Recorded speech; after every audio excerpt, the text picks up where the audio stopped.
Hello, this is MakerJ11, and Merry Christmas, guys. So, Merry Christmas to all you guys and your families and everything. Hope all is well. So I'm working back on the car a little bit today. So I think I've got it all ready to put the cover back on. So I learned a lot from all you guys' comments. Thank you very, very much. I cannot appreciate it enough.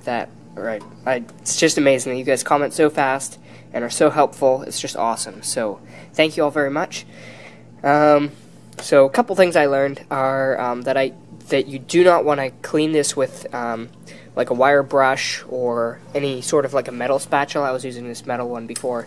You shouldn't do that because you might scratch it, and also you might gouge off little bits of metal that might go into the oil, which would absolutely ruin it.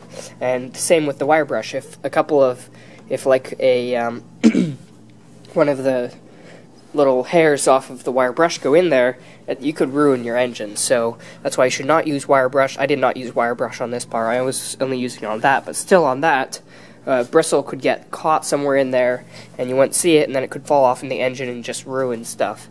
So yeah, don't use stuff like that. But anyways, so I got this all nice and clean, and put little dabs of silicone there and there where the two pieces of where the cover for the chain goes on, and the block. So got that there. It's not really the right stuff. This is just the blue RTV. Whoops. So this is really for water pumps, I believe, but I think it'll work fine. It's basically all the same stuff, I think. But so yeah. But yeah, these are hydraulic lifters, and this right here, I was wondering what this is, and I actually was looking around, and I found out that this is because this is actually a very variable VV something engine, variable valve timing. So how this works is it might be this module here. It's actually like a solenoid valve that lets more, or it like controls how much oil goes to this. And depending on how much oil how much oil pressure or something, there's kind of like pistons inside that will change the angle that this shaft here, or the the cam rod, it changes what angle it's at, and that's how it does the variable timing, which is kind of interesting. I never knew that. And so yeah, that's what this doohickey here is. It kind of, first I thought it was like extra flywheel or something, but it's actually to advance when the intake valves open and close. So just a little interesting bit. And then this is a position sensor. Some people are saying it's mainly just for when for ignition when the engine starts or something like that, and then it switches to the main one on the crank.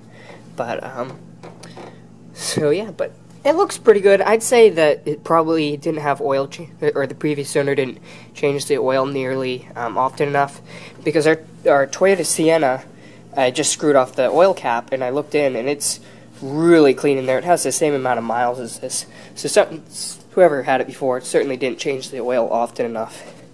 So, but I did get this pretty clean. I just soaked it, poured some Coleman fuel in there and soaked it, and I got it pretty clean. I mean, it doesn't really matter. It doesn't have to be that clean because, I mean, this is just the cover. But, and it still looks corroded in here, but this is the worst spot right here. So, I'm not really sure. I mean, the walls are still okay, so I think that's okay. Because I think the seal will probably, when it pushes in, it'll kind of squish out a little bit, and hopefully it'll seal against the walls. So, because the walls are still smooth, but it's just down there. So I'm not really sure if that's actually corrosion, or whether that's a poor casting. So I'm just going to put it back in. Hopefully it won't leak. If it does leak, I'll take it out and buy some kind of sealant to put in there. So, yeah. Shouldn't be too bad. Hopefully it'll seal though.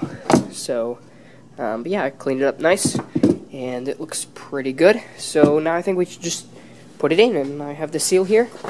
So let's get that out. So there's our seal. So let's put it in, and Alright, so I've got it back on and bolted back down, so it looks pretty good. It actually is missing this bolt here, but it was originally missing the bolt on this side, and it wasn't leaking on this side, it was leaking on this side over here.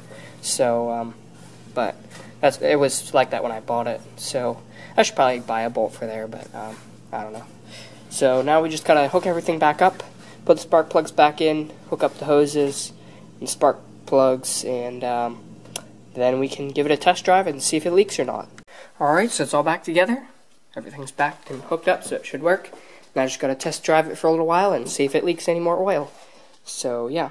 One other mystery I have with this car is how this insulation is absolutely soaked with oil. It's actually dripping off here, and there's like a big puddle under the car just from it dripping off here. So I have no clue how that absolutely got soaked with oil. Because, I mean, it's not soaked with oil over here. I did put a piece of cardboard here to see if there was any oil spraying off. And a little bit of oil sprays off down here. But how that would get on the hood, I don't know. It's a mystery. There's no oil like on this hose, so I mean it couldn't spray on the hood. The only place I can figure that the oil could spray up there is from right here. It's a little bit moist with oil right there, but it'd have to hit this. I mean, it would probably hit this as well. There's absolutely no oil on that. There's a little bit of, I mean, it's not wet though. So I just don't know how oil got and soaked the whole thing. I mean, it's even dripping off over here too.